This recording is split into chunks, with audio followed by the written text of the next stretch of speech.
बिस्मिल्लाहिर्रहमानिर्रहीम, अस्सलाम वालेकुम। मैं इस्लामाबाद से हामिद मीर आपकी खिदमत में हाजिर हूँ। और मैं पुण्य प्रसून वाजपेयी दिल्ली से। जी, और आज हम बात करेंगे पाकिस्तान और भारत के जो नेशनल सिक्योरिटी एडवाइज़र्स हैं, इनकी मुलाकात होनी थी दिल्ली में, लेकिन अब ऐसा लग रहा है कि शायद इस मुलाकात पर गैर यकीनी सूरत हाल के बादल मंडला रहे हैं। और इस सारी सूरत हाल पर गुफ्तगू करने के लिए पाकिस्तान से और भारत से मारूफ दफाई तजियाकार और सफारतकार हमारे साथ मौजूद हैं, जो यहाँ पर मेरे साथ इस्लामाबाद स्टूडियो में गेस्ट मौजूद हैं। मैं उनका तारफ़ करूँगा। मेरे साथ मौजूद हैं जनाब मसूद खान साहब, जो कि यूनाइटेड नेशंस में पाकिस्तान के एम्बेसडर थे और इस वक्त institute of strategic studies Islamabad के डीजी हैं। उनके साथ हैं जनाब एयर मार्शल शाहिद लतीफ़ साहब, डिफेंस एनालिस्ट हैं। और उनके साथ हैं जनाब senator lieutenant general retired Abdul Qayyum साहब, मुस्लिम लीग नून जो रूलिंग पार्टी है उसके सेनेटर हैं। और अब हम चलते हैं दिल्ली। जी वाजपेयी साहब, जी आप अपने गेस्ट्स का तारुफ करवा दें। यकीनन हमारे साथ भारतीय जनता पार्टी जो सत्ता में है, उनके राष्ट्रीय प्रवक्ता संबित पात्रा साहब इस वक्त हमारे साथ स्टूडियो मौजूद हैं। केसी सिंह साहब, फॉर्मर सेक्रेटरी, फॉरेन सेक्रेटरी, वो भी इस वक्त हमारे साथ हैं। हमारे साथ फॉर्मर डिप्लोमेट भी जुड़ेंगे, लेकिन उनको कुछ वक्त लगेगा। राजीव डोगरा साहब कुछ वक्त के साथ जुड़ेंगे। हमें लगता है कि हिंदुस्तान के भीतर एक सवाल बार बार रेंग रहा है हामिद मीर साहब, और हमें लगता है कि अब्दुल कयूम साहब को जवाब देना चाहिए, चूंकि वो पीएमएल से भी उनका ताल्लुकात है, कि दरअसल इस्लामाबाद का रास्ता दिल्ली आता है, लेकिन वो कश्मीर होकर क्यों आना चाहता है? जी जनरल कयूम साहब। देखिए, ये वाजपेयी साहब को एक तो मैं सलाम अर्ज़ करना चाहता हूँ और अपने उनके साथियों को भी, और मैं ये तवक्को करूँगा कि हम एक ओपन, अनबाइस्ड और फ्री डिस्कशन करें। आपने ये कहा है कि हमारा रास्ता कश्मीर से आता है। देखिए, मैं नहायत दयानतदारी से ये समझता हूँ कि साउथ एशिया के मसाइल को हल करने की कुंजी जो है वो दिल्ली में है और रास्ता श्रीनगर का ही है। अगर हम कश्मीर के मुद्दे को टच किए बगैर ये तसव्वुर करें कि हमारे ताल्लुकात बेहतर होंगे, तो मेरे ख्याल में ये ठीक हमारी सोच नहीं होगी। इसलिए मेरे ख्याल में इंडिया को भी और पाकिस्तान को भी बैठ के अपने इन मसाइल सारों को सामने रखना चाहिए, एक टाइम फ्रेम बनाना चाहिए, एक पैकेज हो, और उसके मुताबिक फिर हम आगे चलें और हम इन मसाइल को हल करें, जिसके अंदर इंडिया की मंशा, पाकिस्तान की और कश्मीरियों की इन्वॉल्वमेंट हो, और अक़वाम मुत्तहिदा की जो रेजोल्यूशंस हैं उनकी रोशनी के अंदर इन मसाइल को हल किया जाए। देखें, आज अगर आप मिडल ईस्ट के अंदर बात करते हैं ना कि क्यों वहाँ टर्माइल है, तो एक बात खुल के सामने आती है कि मुद्दा वहाँ पैलेस्टाइन का है। अगर आप साउथ एशिया की बात करते हैं कि इस टेंशन को कैसे रोका जाए, जहाँ दुनिया की आबादी का 25% गरीब लोग रहते हैं, तो मुद्दा एक ही है, वो कश्मीर का है। उससे अगर हम आंखें चुराएंगे और बातों में लगे रहेंगे तो हम वक्त का ये ज़िया है और इससे मसला हल नहीं होगा। अच्छा राजीव जी, मैं चाहूँगा वाजपेयी साहब, मैं चाहूँगा कि जो बीजेपी के स्पोक्स पर्सन आपके साथ हैं, उनसे मैं एक सवाल पूछना चाह रहा हूँ कि सारी दुनिया जानती है कि हिंदुस्तान दुनिया की सबसे बड़ी डेमोक्रेसी है, एक बहुत बड़ा कंट्री है, और आपकी जो सरकार है, मोदी साहब की सरकार, और बीजेपी जो है वो हमेशा शाइनिंग इंडिया का दावा भी करती है, बात भी करती है। तो इतना बड़ा कंट्री है हिंदुस्तान, और उस इतने बड़े कंट्री में एक छोटा सा कश्मीर है, उसमें एक छोटी सी हुर्रियत कॉन्फ्रेंस है। तो उस हुर्रियत कॉन्फ्रेंस की सरताज अजीज़ से मुलाकात जो है, उससे हिंदुस्तान कुछ इतना घबराया सा क्यों लगता है? पहली बात साहब, हुर्रियत कॉन्फ्रेंस छोटा सा क्यों? हुर्रियत कॉन्फ्रेंस ना के बराबर है, और कश्मीर छोटा नहीं है। कश्मीर हमारे अर्थात हिंदुस्तान का सर का ताज है। तो थोड़ा अमेंडमेंट आप अपने इसमें ले आइए। जहाँ तक हुर्रियत से और कश्मीर के विषय पे घबराने की बात है, घबराहट किस तरफ है ये आप भी जानते हैं। देखिए, बहुत सिंपल है। आज जो डिबेट का टॉपिक डिस्कशन हो रहा है वो हो रहा है कि क्या टॉक्स ऑन टेरर, आतंकवाद के ऊपर बातचीत होनी चाहिए या नहीं होनी चाहिए। आप बताइए, आपने बिल्कुल सही कहा, विश्व में हिंदुस्तान सबसे बड़ा लोकतंत्र है। ऐसे में ये जो सभ्य समाज है, पूरा विश्व है, इन अ सिविलाइज्ड वर्ल्ड, कोई भी ऐसा देश है क्या जिसको हम अगर आज टेलीफोन करके बोले कि हम चाहते हैं जनाब कि हम आमने सामने बैठें और ये चिंता करें कि कैसे विश्व से आतंकवाद को समाप्त किया जाए, कोई भी देश मना करेगा? नहीं करेगा। मगर पाकिस्तान को इसमें दो मत नजर आ रहा है, वो मना करने के कगार पे खड़ा है। क्यों खड़ा है? डर हमारे पास होता तो पाकिस्तान वहां नहीं खड़ा होता जहां खड़ा होता है। डर कहीं और है। आप देखिए, जहां तक कश्मीर का विषय है, the game of Kashmir, the ball of Kashmir is absolutely solved. Kashmir is an integral part of India. And अभी हाल फिलहाल में, पुरानी छोड़ दीजिए, हाल फिलहाल में 70% से अधिक लोगों ने कश्मीर में वोट दिया जमहूरियत के लिए, ये जानते हुए कि हुर्रियत जैसे सेपरेटिस्ट ने बंद का कॉल दिया था। इससे प्रूव हो जाता है कि Kashmir is a very important part of India. दूसरी बात यह प्रूव हो जाती है कि हुर्रियत का कोई वजूद नहीं है। फिर हम हुर्रियत को क्यों आपसे बात करना देना चाहते हैं या नहीं करना देना चाहते हैं, इसका उत्तर यह है, नो सेकंड पार्टी। आपका ये मत कि आप हमारे देश में आए, हमारे देश के अंदरूनी मामले में दखलंदाज दे, ये उचित नहीं है। शिमला एग्रीमेंट में बड़ा स्पष्ट लिखा हुआ है कि there are only two stakeholders, one is the union of India and the second is the republic of Pakistan. That is all. Let's talk between two. Why do you want the involvement of a third party? ये हमारा प्रश्न उठता है।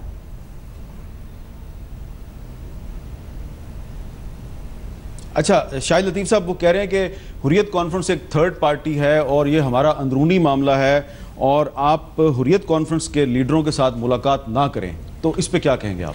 देखें, जब भी आप बात करें, आप किसी रेफरेंस से बात करें। ये अगर आप कह दें कि जी हमारा ज़ाती मामला है, ये आपको किसने कहा कि ये आपका ज़ाती मामला है? आप एक कहते हैं कि जी हम बहुत बड़ी जमहूरियत हैं, हम इस खित्ते में एक बहुत बड़ी ताकत हैं और मज़ीद बड़ा बनना चाह रहे हैं। आप कहते हैं जी कि हम सिक्योरिटी काउंसिल में एक परमानेंट सीट के लिए भी इस वक्त कोशिश कर रहे हैं।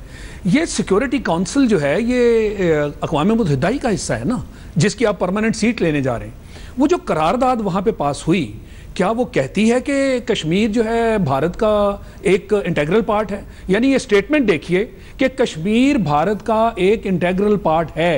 ये स्टेटमेंट की सच्चाई, ये तो यही टीवी पे गलत साबित हो गई कि आप किस रेफरेंस से बात कर रहे हैं। ये किसने कह दिया कि वो आपका इंटेग्रल पार्ट है? क्या अक़वाम मुत्तहिदा की करारदाद में ये नहीं माना गया कि कश्मीर एक डिस्प्यूटेड हिस्सा है? आपको किसने इजाजत दे दी कि आप उसको इंटेग्रल पार्ट बनाने के बाद ये कहें कि अब हम जैसे चाहेंगे फैसला वैसे होगा? ये बैनुल अक़वामी मसला है। ये पाकिस्तान और इंडिया के माबैन जो हम बात आज तक करते रहे, वो हमने इसलिए की कि शिमला एग्रीमेंट में हमने लिखा आपस के कन्वीनियंस के लिए कि हम बाहमी तौर पर मिलकर मुज़ाकरात करेंगे और इस हिस्से को हल करेंगे। अगर ये आपका इंटेग्रल पार्ट था तो आपने आज तक हमारे साथ बाहमी मुज़ाकरात पे रजामंदी का इजहार क्यों किया? ये बात इस तरह ना की जाए, क्योंकि जब आप स्टार्ट यहां से लेंगे तो फिर कोई भी नुक्ता जो है हम उसकी तरफ प्रोग्रेस नहीं कर सकते। मैं इसके ऊपर बिल्कुल कंफ्यूज हूं कि इतनी बड़ी डिस्कशन आज हमारी जो हो रही है और एक जिम्मेदार शख्स भारत की तरफ से बैठ के ये कह रहे हैं कि जी कश्मीर जो है वो हमारा इंटेग्रल हिस्सा है, हुर्रियत जो कॉन्फ्रेंस है उनका इसमें कोई रोल नहीं। वो तो लिखा गया कि वहां पे आपने प्लेबिसाइट करवाना है और कश्मीरियों ने उसके अंदर अपना बाकायदा वोट देना है कि वो चाहते क्या हैं। यानी जिनके नाम पर जिनकी किस्मत का फैसला होना है, आप कहने जी कि वो तो पार्टी ही नहीं है। ये किस तरह की बहस है और ये किस तरह का मंतक है? जी वाजपेयी जी, हमें लगता है कि केसी सिंह साहब दो स्थिति बहुत साफ है। हम लोग संदर्भ लेकर बैठे, एनएसए की बातचीत होनी थी, उसमें झटके में यह आ गया कि टेररिज्म पर बात की जाए, वहां से आया कश्मीर पर बात किया जाए।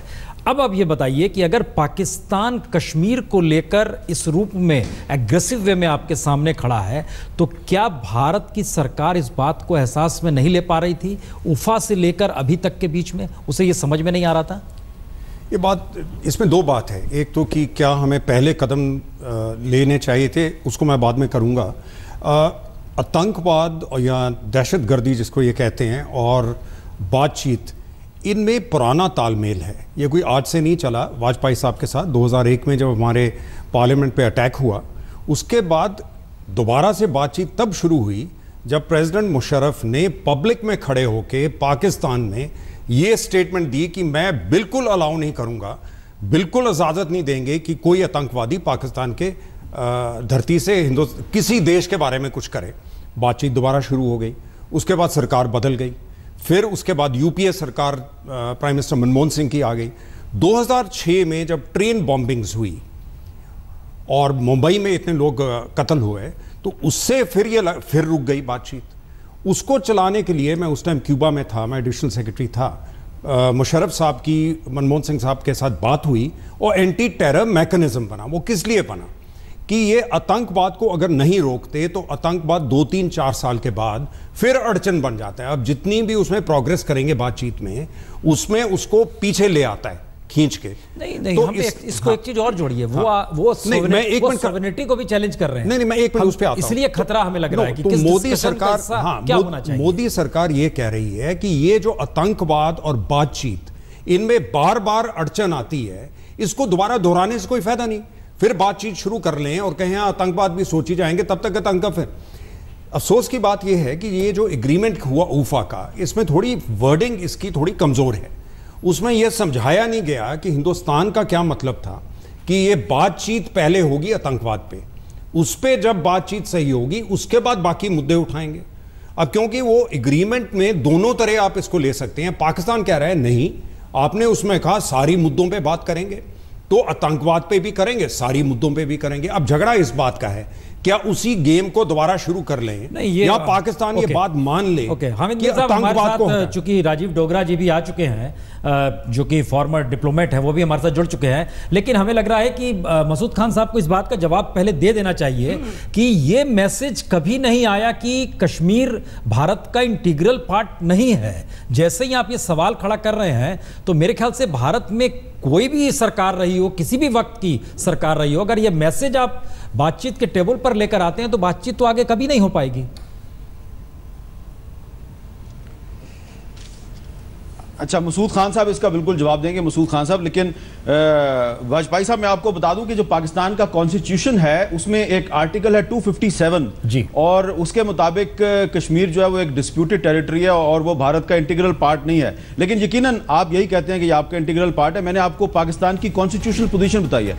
मसूद खान साहब, उनके सवाल का जवाब दीजिए। जी, मैं उनके सवाल का जवाब भी दूंगा और कुछ और नुकात भी उठाना चाहता हूँ। मैं सबसे पहली बात जो कहना चाहता हूँ कि मुज़ाकरात हालत जंग में भी होते हैं। जब दो दुश्मन एक दूसरे के सामने हों, हालत जंग में हों, तब भी मुज़ाकरात होते हैं। लिहाजा मुज़ाकरात से राह फरार नहीं इख्तियार करनी चाहिए। दूसरी चीज़ मैं बताना चाहता हूँ कि इस वक्त लाइन ऑफ कंट्रोल पर कशीदगी है, वर्किंग बाउंड्री पे है, जो मुज़ाकरात हमारी ज़रूरत है ताकि हम इस अदम इस्तेहकाम को घटाएँ। दूसरी उन्होंने ये कहा कि आतंकवाद के ऊपर पाकिस्तान जो है वो बात नहीं करता। हम तो बात करने के लिए तैयार हैं। आज जैसे सरताज अजीज़ साहब ने कहा कि उन्होंने 3 डॉसिये तैयार किए हैं, हिंदुस्तान का शिकायतनामा है, तो हमारे पास भी एक लंबी फहरिस्त है कि किस तरीके से रॉ जो है वो पाकिस्तान के अंदर दहशत गर्दी की पुष्टपनाही में मुलव्वस है। दूसरे मैं ये कहना चाहता हूँ कि उन्होंने कहा है, जो बीजेपी के स्पोक्स पर्सन थे, उन्होंने ये कहा है कि वो हिंदुस्तान का ताज है, कश्मीर हिंदुस्तान का ताज है। हम कहते हैं वो शाहरग है, लेकिन इसका फैसला जो है वो कश्मीर के लोगों ने करना है। लिहाजा वो ये नहीं कह सकते कि आप श्रीनगर से क्यों गुजर के आते हैं। जब हिंदुस्तान और पाकिस्तान एक दूसरे के आमने सामने बैठेंगे तो तीसरा और कलीदी फरीक जो है वो अहले जम्मू और कश्मीर हैं। उन्होंने अभी अपना सियासी फैसला नहीं सुनाया। दूसरे मैं ये आपको बताना चाहता हूँ कि उन्होंने ये नुक्ता उठाया है कि शिमला मुआहदे में किसी तरीके से पाकिस्तान को पाबंद कर दिया गया। ये बात बिल्कुल गलत है। अगर शिमला मुआहदे में हमें पाबंद किया गया होता तो आज तक सलामती काउंसिल के एजेंडे पर कश्मीर क्यों मौजूद है? अनमोगेप जो यूनाइटेड नेशंस का एक मुबस्सर ग्रुप है वो यहाँ इलाके में क्यों मुतय्यन है? मुझे थोड़ी सी अपनी बात मुकम्मल करने दीजिए। हम किसी सूरत में पाकिस्तान के लोग कश्मीरियों से अपने नाते नहीं तोड़ेंगे, वो हुर्रियत के हों या वहाँ के अवाम हों, और हम मसला कश्मीर से कभी दस्तबरदार नहीं होंगे बाहैसियत कौम जब तक कि उसका फ़ैसला नहीं हो जाता। आखिरी नुकात में ये आपको पेश करना चाहता हूँ कि बीजेपी ने पूरे तरीके से तैयारी नहीं की। वहाँ वो अंदरूनी सियासी सूरत हाल को नहीं संभाल सके हैं। पहले वो इन मुज़ाकरात के लिए तैयार थे, जब उनके लिए उलझनें बढ़ गई, अड़चनें बढ़ गई, तो उसके बाद उन्होंने पीछे हटना शुरू किया। देखिए, दहशतगर्दी के ऊपर पाकिस्तान गुफ्तगू करने के लिए तैयार है। मैं एक उनसे भी शिकायत करना चाहता हूँ कि जब भी वहाँ हुकूमत तब्दील होती है वो एक मरतबा फिर जामे मुज़ाकरात को बहाल करने के लिए जो एग्रीड एजेंडा है उसके लिए हमसे साल हा साल मेहनत करवाते हैं। और आखिरी नुक्ता ये है कि मैं ये कहना चाहता हूँ कि मोदी हुकूमत का हम शुक्रिया अदा करते हैं, क्योंकि पहले जो है वो इबहाम से गुफ्तगू किया करते थे। मनमोहन सिंह हुआ या कांग्रेस की जो गवर्नमेंट्स थी, इन्होंने वाजे कर दिया कि अक़वाम मुत्तहिदा में बात ना करो, दो तरफा मुज़ाकरात करो, और दो तरफा मुज़ाकरात करो तो वो सिर्फ दहशतगर्दी के ऊपर करो, कश्मीर के ऊपर ना करो। अच्छा जी, वाजपेयी साहब ब्रेक भी लेनी है, लेकिन ब्रेक से पहले मैं राजीव डोगरा साहब लेकिन वो जवाब देना चाहते हैं, जरा बीजेपी के जो प्रवक्ता हैं वो जवाब देना चाहते हैं। डोगरा साहब, मैं जरा उत्तर देना चाहूंगा, चूंकि आपने चूंकि सरकार से कुछ सवाल हुआ है तो यहां पे क्लैरिटी आने की आवश्यकता है। आप देखिए, ऊफा में जो हुआ वो पूरे हिंदुस्तान ने और पूरे विश्व ने देखा है। ऊफा में सरताज अजीज भी मौजूद थे, नवाज शरीफ साहब ने जो कागज पे हस्ताक्षर किए उनके सेक्रेटरी साहब ने, उसमें clear cut number 1 point, operational point जो नंबर 1 है, a meeting in new Delhi between the 2 NSAs to discuss all issues connected to terrorism, ये नंबर 1 पॉइंट है। उसके बाद DGMO और DGBSF इत्यादि का पॉइंट है। मेरा इतना कहना है कि उसके बाद जब पाकिस्तान वापस गए नवाज शरीफ, वो आपके पास भी है, वो हमारे पास भी, आप भी पढ़े, हम भी पढ़े, मैं पूरा कह लूं, उसके बाद आप जरूर काउंटर क्वेश्चन करिएगा।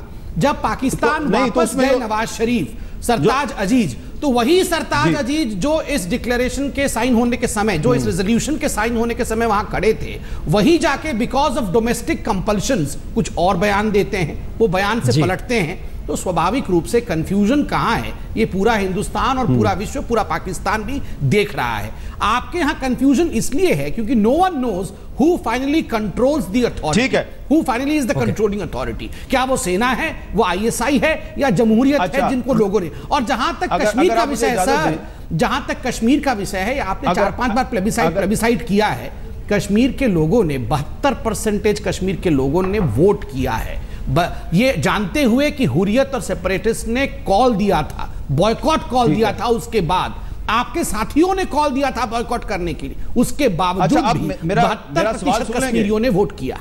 अगर आप इजाजत दें तो मेरा सवाल सुन लें, आप मेरा सवाल सुन लें कि अगर आप बुरा ना मनाएं तो आपने ऊफा डिक्लेरेशन का जिक्र किया, हम चाहते हैं कि इसको मजीद आप जरा क्लैरिफाई कर दें कि उसका जो ऊपर प्रीएम्बल है उसमें कहा गया, they agreed that India and Pakistan have a collective responsibility to ensure peace and promote development, to do so they are prepared to discuss all outstanding issues. तो क्या इन आउटस्टैंडिंग इश्यूज में कश्मीर शामिल नहीं है? और जो इसका जो नुक्ता नंबर 2 है, point number 2, early meetings of DGBSF and DG rangers followed by that of DGMOs।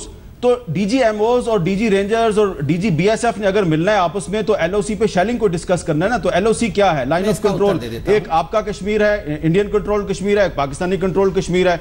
तो कश्मीर तो इसमें आएगा, कश्मीर तो ऊपर आउटस्टैंडिंग इश्यूज में भी मौजूद है, और ऊफा डिक्लेरेशन का जो पॉइंट नंबर 2 है उसमें भी कश्मीर मौजूद है। आपने एक क्लैरिफिकेशन मांगा है, उसका उत्तर मैं देता हूं। आप अच्छी तरह देख सकते हैं कि जो आपके पास ऊफा का जो रेजोल्यूशन है उसमें फर्स्ट पार्ट जिसको आपने राइटली प्रीएम्बल कहा, प्रीएम्बल में एक जनरल स्टेटमेंट दिया गया है कि दोनों देश बात करेंगे, पीस की ओर मार्च करेंगे, ऑल आउटस्टैंडिंग इश्यूज जो कि कंपोजिट डायलॉग में डिस्कस होता है, जो पहले हुआ था इस सरकार के बीच कभी नहीं हुई है, वो होगा और हम पीस इंश्योर करेंगे। उसमें ऑल आउटस्टैंडिंग इश्यूज में Kashmir is also an issue, इसमें कोई मना नहीं है। मगर what the prime ministers will do presently, वो 5 पॉइंट आपने सेकंड नंबर पॉइंट पढ़ा, आपकी बहुत मेहरबानी, prime ministers will do presently, जो एक सेकंड सर मैं आपको इंटरप्ट नहीं कर रहा था, सुन लें अभी क्या करेंगे प्रधानमंत्री, कैसे आगे बढ़ेंगे दोनों प्रधानमंत्री, उसमें नंबर 1 पॉइंट मैंने आपको पढ़ के सुनाया कि पहला पदक्षेप, पहला स्टेप होगा कि दोनों NSAs मिलेंगे। आप पहले स्टेप में ही डगमगा रहे हैं, ये बहुत बहुत सिंपल लैंग्वेज में लिखा हुआ है सर, आपके इतने बड़े बड़े लोग वहां बैठे हुए हैं, इसको समझने में तो किसी प्रकार की त्रुटि नहीं होनी चाहिए। अच्छा, अब इस पे मसूद खान साहब भी कुछ बोलना चाह रहे हैं। जी मसूद खान साहब, मैं आपको बता देता हूं कि हमारे दफ्तर खारजा का क्या मौक़िफ़ है। उन्होंने ये कहा है कि for the NSA talks in Delhi, Pakistan had proposed a comprehensive agenda consistent with the decisions taken by the 2 prime ministers in UFA, which included discussion on all outstanding issues, including Kashmir, as well as terrorism-related matters, and other issues such as religious tourism, release of fishermen, and peace and tranquility in the LOC. मैं आपको एक और चीज़ की वजाहत करना चाहता हूँ कि जब दोनों हुकूमतों के एक दूसरे के साथ राब्ते हुए तो इन्होंने तय किया कि एजेंडा खुला रखें। सर फहरिस्त इन्होंने दहशतगर्दी के ऊपर बात करनी थी, हिंदुस्तान के कुछ इल्ज़ामात हैं, हिंदुस्तान की कुछ शिकायत हैं, और हमारे भी एक जो है डॉसियर तैयार हुआ था। तो ये तय हुआ था कि एजेंडा खुला रखा जाएगा ताकि इसमें किसी किस्म की उलझन ना पैदा हो। उलझन पैदा हुई है जब ये ऐलान किया गया कि हम हुर्रियत के लीडर से मिलेंगे, तो हिंदुस्तान ने पीछे हटने की कोशिश की। दूसरी चीज़ ये जो इन्होंने जो बीजेपी के स्पोक्स पर्सन हैं, इन्होंने जो बात कही है मैं उसको बहुत ज़ोर से तरदीद भी करना चाहता हूँ और मुस्तरद।